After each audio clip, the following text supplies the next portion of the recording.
Okay, in your pattern it calls for a 36.5 inch strip.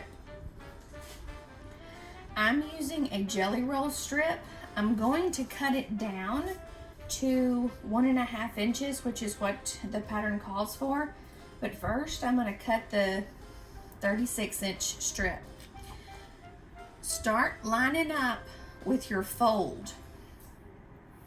And if you line up with your fold, you're going to count 18.25 inches, and that will give you your 36.5.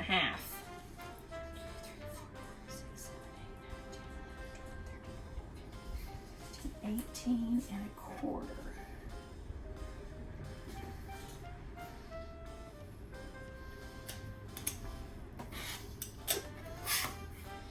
So now you will have a full 36-inch strip.